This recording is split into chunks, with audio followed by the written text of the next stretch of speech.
Sunset Monday to sunset on Tuesday, the official International Holocaust Remembrance Day begins and ends.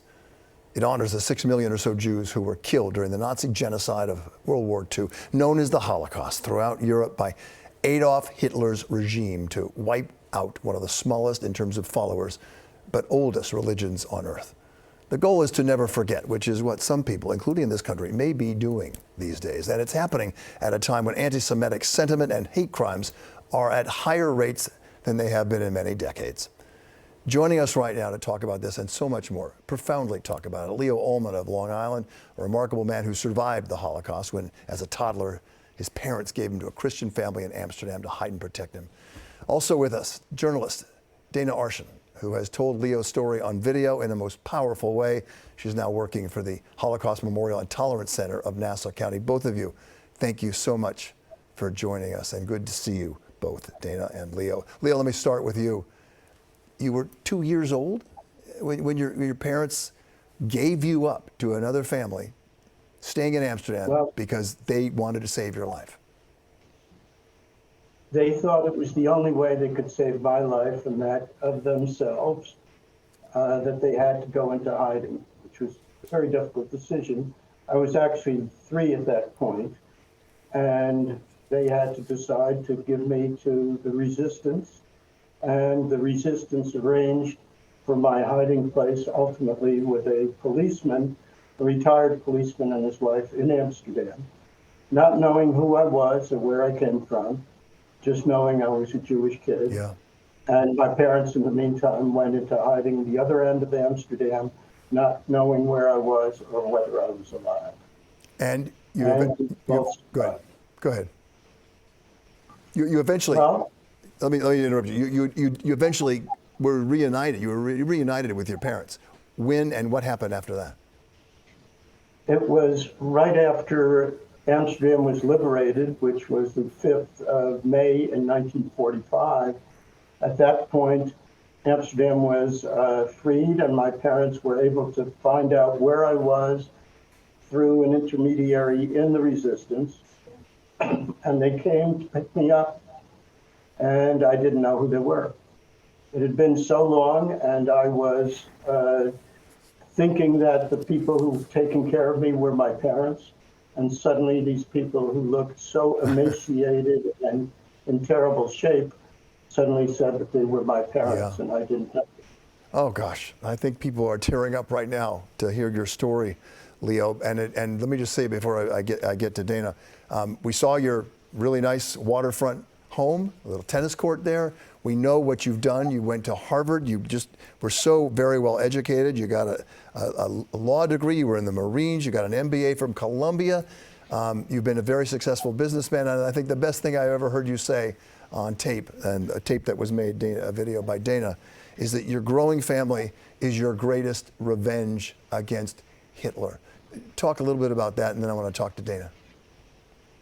Well, it was my mother saying when we arrived in the U.S., it was in late November of 1947. We were on a boat, and my mother saw the Statue of Liberty for the first time, and that's when she said that we beat Hitler. And that was such a moving moment for all of us. And we beat him because we have 4 children, 9 grandchildren, 17 to 20 members of our family, and we are all well and we're healthy. We're living in this beautiful country, and that's how we felt we beat Hitler. Well, one of the people who has told your story and done it really beautifully is a former television reporter here in New York, Dana Arschin, and Dana, now you work for the Holocaust Remembrance Museum in Nassau County. Tell us about your take on this, how important it is, your calling, to make sure that we don't forget, and what you think of your friend Leo there. Thank you. And Bill, I have to thank you because for years now, you have been so supportive. I've always had you on my email list, sending out my stories, and your messages have meant so much to me. So thank you for taking an interest. I really am passionate because of my grandfather, who I call my papi.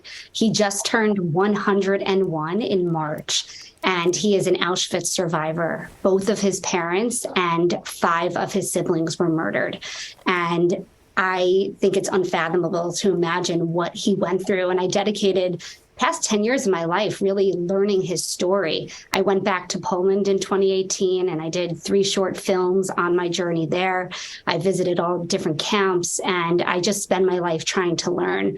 And the past few years, I was trying to think about what type of work I would be really passionate about. And I did work at a station here in New York where I started the Holocaust series. And I took that series to the Holocaust Memorial and Tolerance Center of Nassau County, which we call HMTC for short.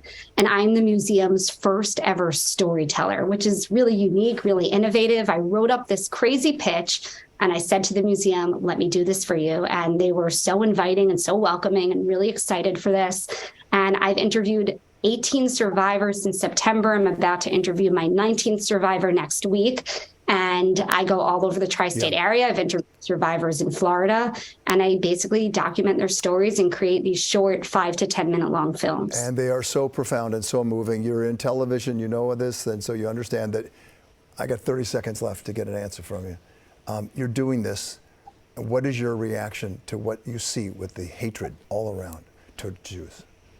It's horrifying. And what I always say is that the Holocaust started with words. That's all it started with. So I would never put it past any country or any government to think that this can't happen again. So we are encouraging people to be upstanders, fight hate, fight bullying, fight intolerance of any kind. Well, and hear a story. Yep, you're doing it. And thank you both for doing it here on Eyewitness News.